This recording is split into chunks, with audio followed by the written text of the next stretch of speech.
مشاهدينا الكرام، يعني لسه مكملين معاكم لقاءاتنا من داخل استاد الجماهير الحقيقه، وبينضم لينا برضو احد اللاعبين علي من اللعيبه الكويسه جدا اللي دايما بتعمل بشكل كويس جدا. علي، يعني قول لي النهارده انت حريص دايما بتحضر المعسكر التدريبي يعني؟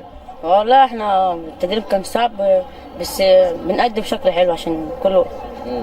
قد ايه علي انت ما شاء الله بقالك فتره مع نادي جماهير الاهلي، قد ايه فرق معاك التدريبات بشكل كويس، وقد ايه حاسس مستواك بيعلى كل مره اكتر؟ والله التدريب هو اللي بيحسن مستوايا، والله احنا كل واحد ليه طريقه عشان يتحقق. ده كويس جدا. علي ما شاء الله بقيت اجوان بتيجي كتير اليومين دول؟ ان شاء الله بتجيب اجوان. علي على فكره من اللعيبه المميزه جدا اللي بيشتغل على نفسه، وانا بقول لكم انتظروا علي الحقيقه، لان علي من الناس اللي بتشتغل على نفسها بشكل كويس، ولعيب عنده مهارات عاليه جدا، فبتمنى لك بجد علي كل التوفيق ان شاء الله. يعني لسه مكملين معاكم اللقاءات من داخل المعسكر التدريبي اللي بيقيمه نادي جماهير الاهلي. بينضم لينا احد اللاعبين، تعرف بيك؟ حسين خالد. حسين مواليد كام؟ 2002. قد ايه حسين التدريبات اللي بتحصل في نادي جماهير الاهلي قد ايه مفيده بالنسبه لك، وهل انت سعيد بانضمامك لنادي جماهير الاهلي؟ ايوه اكيد التدريبات كويسه وبنتدرب بلياقه حلوه، والنهارده الحمد لله عملنا اداء حلو الحمد لله. يعني فرق معاك بشكل كويس طبعا جدا. فرق معانا. الاحتكاك كمان مع انديه اخرى بالنسبه لكم شيء كويس جدا؟ كويس جدا جدا كمان. نفسك تبقى يعني تبقى زي مين ان شاء الله؟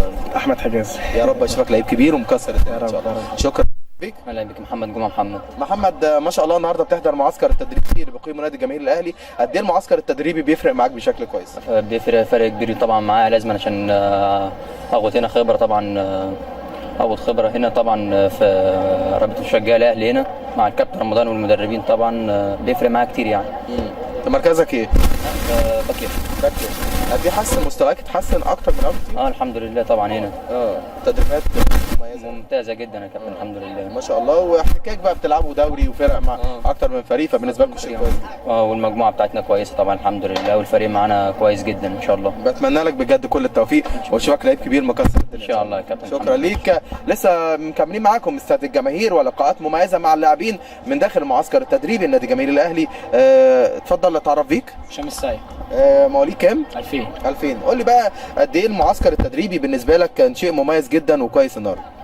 الحمد لله يا كابتن، بقالنا اكتر من 3 شهور في المعسكر مع كابتن رمضان، وكل فتره بنتطور للاحسن.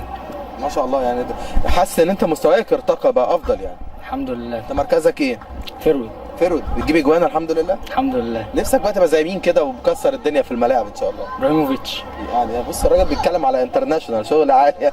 اتمنى لك بجد كل التوفيق واشوفك لعيب كبير مكسر الدنيا. لسه مكملين معاكم اللقاءات مستمره.